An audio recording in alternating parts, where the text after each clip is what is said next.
When you are solving PMP exam questions, keep in mind few things.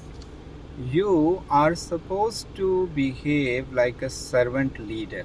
So any option which takes you closer or seems like closer to the servant leader behavior, you should be considering that. And being a servant leader, you are behind collaboration.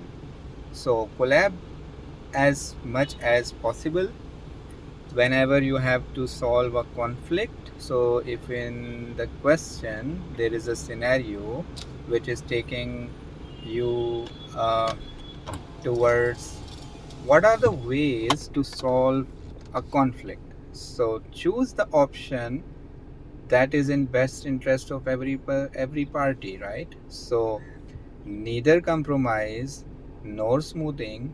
You should go always for collaboration and finding out the solution that is win-win and which works for everyone.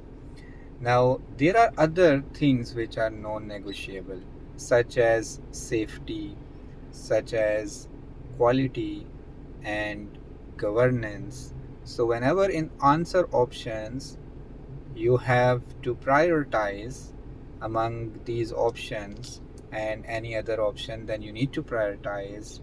There is no compromise for safety. Safety is first, governance is first. You have to keep collaboration first, as I said earlier. And yeah, other than this, what you need to consider is engagement. You can't compromise on engagement. Engaging with the customer means like having often feedback meetings, sprint reviews. So, all of these are opportunities for customer engagement. Increase those. Any option which suggests a stakeholder is missing, let's postpone the meeting. No, big no. You should go for any one who can take or cover for that person, substitute that person, but go for the meetings. Don't delay the meetings. Other than this, you should also be considering that you are a PM. So you should be behind the project deliverables and assertively. You should be focusing on delivery with the sense of urgency.